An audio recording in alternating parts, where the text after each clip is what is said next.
Hey guys, Ash here from C4E Tech, and today we've got the Samsung Galaxy A9 with us. In this video, let's go ahead and unbox it and take a quick look inside. Opening up the box, we are greeted by the A9 itself. Let's set that aside for the time being. We then have a SIM ejector tool, the regular literature.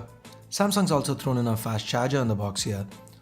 We then have a micro USB cable, no Type-C this time, and a pair of in-ear earphones. Peeling the plastic off, the first thing you note is that the A9 is quite similar to the Galaxy S6 from last year.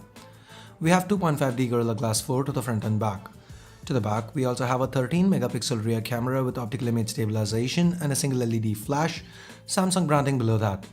To the front, on top, we have the sensors, earpiece, an 8 megapixel front-facing camera and Samsung branding. It's worth noting that there's no notification LED here.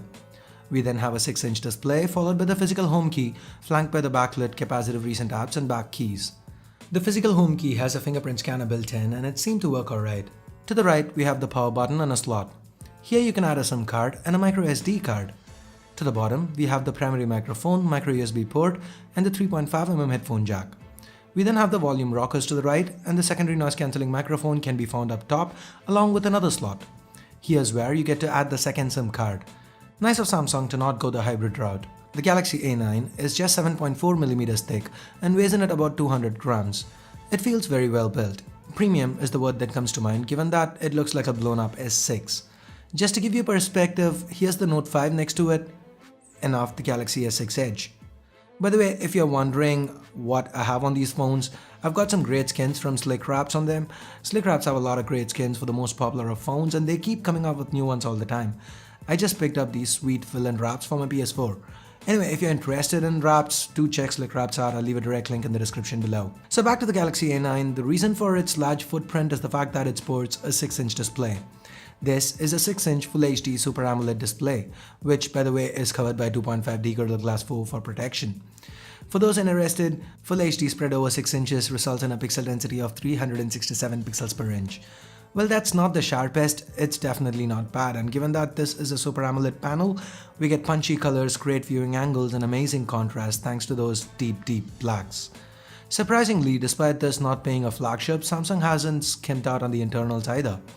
The Galaxy A9 is powered by the 64-bit Snapdragon 652 chip.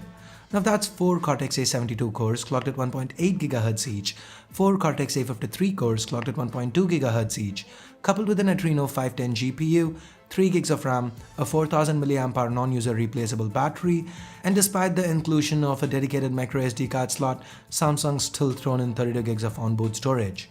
Nice. The Galaxy A9 is currently running on Android 5.1 Lollipop. Since Samsung likes to launch new Android versions with flagships, we should expect the A9 to get 6.0 a few months after the launch of the S7. We have the familiar TouchWiz UI on top, which means of course Flipboard still lags, so let's turn that off.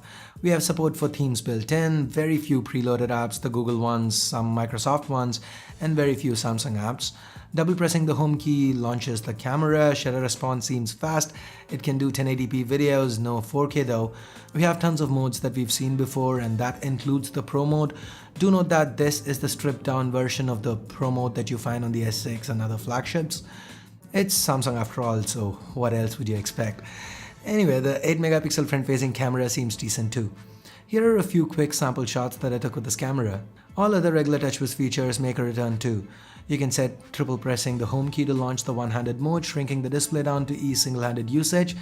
Then there's multi-window that lets you run 2 apps side by side. The ultra power saving mode makes a return too. And this is the full-fledged ultra power saving mode with the display turning monochrome, unlike some other implementations we've seen on non-flagship Samsung phones in the past. So I picked this Galaxy A9 up from 28mobile.com for about $500, and for that price Samsung seems to have put out quite a decent product. So I'm going to continue testing this out before coming out with my full review. In the meantime, if you do want to pick one up for yourself, you can do that from 28mobile or Amazon. I'll leave direct links in the description below. So I guess that's it for this unboxing video. If you have any questions or constructive criticism to offer, leave them in the comments below. Like the video if you liked it, dislike it if you disliked it, and if you have any video requests, hit me up on Twitter at C4eTech, and I guess that's it for now. Thanks a lot for watching. Till next time, this is Ash here from C4eTech, signing off. You guys have a great day. Bye bye now.